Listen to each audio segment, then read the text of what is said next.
महाराज बता रहे हैं कि आधुनिक मानव शांति की खोज में भटक रहा है। विज्ञान और प्रौद्योगिकी के क्षेत्र में मानव ने असाधारण प्रगति की है। अद्भुत कंप्यूटर, रोबोट का निर्माण किया है। अंतरिक्ष में भी नई नई खोज कर रहा है। चंद्रमा की धरती पर पैर रख चुका है। मंगल ग्रह पर अंतरिक्ष यान भेजकर वहां की जानकारी ले रहा है। नए नए अद्भुत वैज्ञानिक प्रयोग वह सभी क्षेत्रों में सफलतापूर्वक कर रहा है। फिर भी एक बात की कमी के कारण मानव दुखी है, और वह है शांति। मनुष्य आज अपने घर की बैठक के सोफे पर बैठकर किसी भी देश में किसी भी व्यक्ति के साथ 1 सेकंड में संपर्क कर सकता है। ऐसी अद्भुत क्रांति संचार प्रौद्योगिकी, कम्युनिकेशन टेक्नोलॉजी से आ गई है। ईमेल, साइबर स्पेस, इंटरनेट आदि के द्वारा वह समस्त विश्व की जानकारी अपने घर में बैठकर प्राप्त कर रहा है। पर विडंबना यह है कि एक ही सोफे पर बैठे हुए पति पत्नी, भाई भाई या सास बहू के बीच कोई तालमेल, कम्युनिकेशन नहीं है, संवाद नहीं है। आज के युग में मानसिक तनाव दिन प्रतिदिन बढ़ता ही जा रहा है। कार्य का अत्यधिक बोझ, आर्थिक परेशानी, परिवार में कलह, भविष्य की चिंता आदि अनेक कारणों से मानसिक तनाव सतत बढ़ता जा रहा है। इस मानसिक तनाव के कारण घर में, ऑफिस में या कारखाने में अनेक प्रकार की समस्याएं दिखाई देती हैं। आधुनिक मानव इन समस्याओं का सामना करने के बदले जीवन से भागने लगा है, अर्थात वह अपने आप को खत्म करने के मार्ग पर जा रहा है। विश्व में अनेक ऐसी बहुप्रसिद्ध, बहुचर्चित पुस्तकें उपलब्ध हैं जिनमें अपने आप को खत्म करने के तरीके बताए जा रहे हैं, और ये पुस्तकें बेस्ट सेलर तक के नाम से विख्यात हो रही हैं। मनुष्य अपने आप को खत्म करने के लिए क्यों प्रेरित होता है, इसके कारणों के बारे में सोचें तो लगता है कि आधुनिक मानव की आवश्यकताएं बढ़ गई हैं और साथ ही उसकी महत्वाकांक्षाएं भी बढ़ गई हैं। इन आवश्यकताओं और महत्वाकांक्षाओं को पूरा करने के लिए वह अत्यधिक भाग दौड़ करता है, पर्याप्त आराम भी नहीं करता है।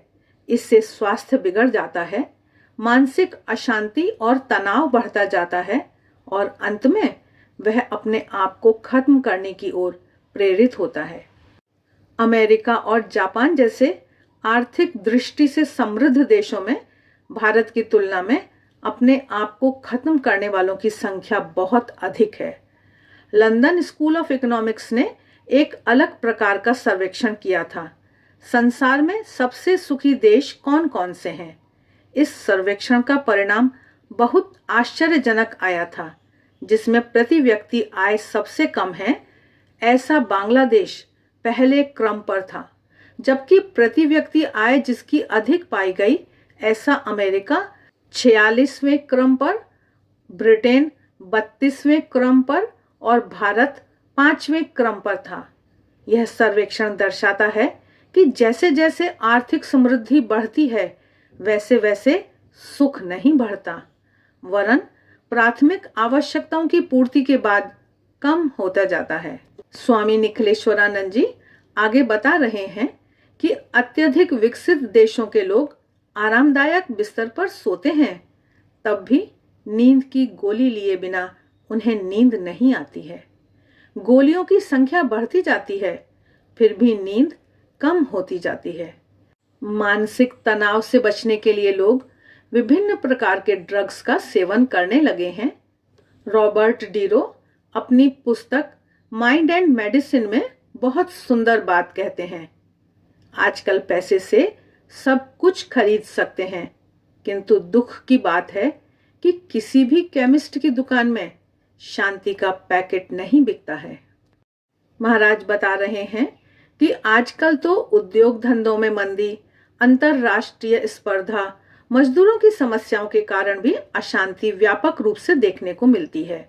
मानसिक तनाव के कारण प्रबंधन के क्षेत्र में भी स्ट्रेस मैनेजमेंट एक महत्वपूर्ण विषय हो गया है। देश विदेश की अनेक कंपनियों ने अपने कर्मचारियों, कार्यकर्ताओं और अधिकारियों के लिए मानसिक तनाव दूर करने के लिए कार्यशालाएं प्रारंभ की हैं। महिंद्रा एंड महिंद्रा जैसी कितनी ही कंपनियां इसके लिए अमेरिकन मनोवैज्ञानिक एलिस एल्बर्ट द्वारा प्रतिपादित RET विधि, रेशनल इमोटिव थ्योरी का उपयोग कर रही हैं। Larsen and Toubro, DCM, HPCL, BHEL आदि अनेक बड़ी कंपनियां इसके लिए ध्यान और योग का सहारा ले रही हैं। वैश्वीकरण होने के बाद गला काट स्पर्धा के कारण मैनेजरों का मानसिक तनाव बढ़ रहा है। इंटरनेशनल सर्वे रिसर्च कॉरपोरेशन शिकागो के सर्वेक्षण के अनुसार अब अमेरिका की 40% कंपनियां स्ट्रेस मैनेजमेंट के लिए नियमित कार्यक्रमों का आयोजन कर रही हैं। एम्स्टर्डम मैनेजमेंट के कंसल्टेंट HR थीसन अनेक कंपनियों में ध्यान और योग करवा रही हैं। अपनी पुस्तक रिदम ऑफ मैनेजमेंट में उन्होंने उस विषय में विस्तृत चर्चा की है। मानसिक तनाव दूर करने के लिए ध्यान बहुत उपयोगी है।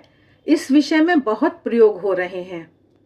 जापान के मनोवैज्ञानिकों ने जैन साधुओं के ध्यान करने के समय उनके ध्यान से मस्तिष्क पर होने वाले प्रभावों पर प्रयोग किए और उन्होंने पाया कि ध्यान मन को शांत करने में महत्वपूर्ण कार्य करता है। हार्वर्ड मेडिकल स्कूल के प्रोफेसर डॉक्टर हर्बर्ट बेंसन ने प्रयोगों द्वारा प्रमाणित किया कि ध्यान से मन पर इतना अधिक प्रभाव होता है कि ब्लड प्रेशर कम हो जाता है। इसकी उपलब्धियां उन्होंने द रिलैक्सेशन रेस्पॉन्सेज नामक पुस्तक में प्रकाशित की हैं। सामान्य रूप से मस्तिष्क को 20% रक्त की आवश्यकता होती है, पर यदि तनाव हो तो अधिक रक्त की आवश्यकता होती है। मस्तिष्क यह रक्त पेट या मेरुदंड के स्नायुओं से ले लेता है। इस कारण अल्सर, रक्तचाप, हृदय रोग, स्पॉन्डिलाइसिस आदि रोग हो जाते हैं। डॉक्टर दीपक चोपड़ा ने अपनी पुस्तक the quantum healing, the ageless body and timeless mind आदि में ध्यान का मानसिक और शारीरिक स्वास्थ्य पर क्या प्रभाव पड़ता है उसकी रोचक जानकारी दी है कि आधुनिक युग में ध्यान शिविर, योग शिविर और तनाव दूर करने की कक्षाएं बढ़ रही हैं, क्योंकि मनुष्य अपने आप को सुरक्षित अनुभव नहीं कर रहा है। सुख सुविधाओं के उपकरण बढ़ने के बाद भी असुरक्षा की भावना बढ़ती जा रही है। जीवन में निश्चिंतता और सहजता मनुष्य खोता जा रहा है। बड़े शहरों में तो पति जब शाम को नौकरी से सकुशल घर वापस आ जाता है, तभी पत्नी निश्चिंत होती है। लोगों का सारा जीवन दुर्घटना, हुल्लड़, मारपीट के भय में ही बीतता है। इसके अलावा भविष्य की चिंता भी मनुष्य को खाती रहती है। विद्यार्थियों को इच्छित विद्यालय में प्रवेश मिलेगा या नहीं, पढ़ाई समाप्त होने के बाद अच्छी नौकरी मिलेगी या नहीं, और नौकरी मिलने के बाद बनी रहेगी या नहीं, ये सभी चिंताएं सताती रहती हैं। युवकों को इच्छित साथी मिलने की चिंता, प्रौढ़ों को अपनी संतानों को व्यवस्थित करने की चिंता, वृद्धों को अपने जीवन की चिंता और असुरक्षा का अनुभव निरंतर सताता रहता है। जिनके पास पैसा है वे स्वयं को सबसे अधिक असुरक्षित अनुभव करते हैं। धन संपत्ति चले जाने की चिंता, गुंडों द्वारा अपहरण की या हत्या का भय और बेचैनी धनवान लोगों को निरंतर होती रहती है। सत्ताधीशों को भी सत्ता खोने का डर रहता है। वे इसी भय और चिंता में जीते हैं। इस प्रकार छोटे बच्चों से लेकर वृद्धों तक सभी चिंताग्रस्त दिखते हैं। स्वस्थता, स्थिरता और शांति तो शायद ही कहीं देखने को मिलती है। महाराज आगे बता रहे हैं कि पिछले दिनों अहमदाबाद में एक बैंक के दिवाला हो जाने से हजारों निवेशकों का जीवन असुरक्षित हो गया।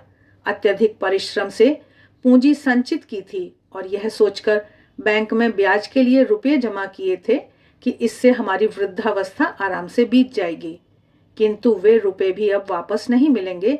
इस चिंता से असंख्य लोग दुखी हो गए।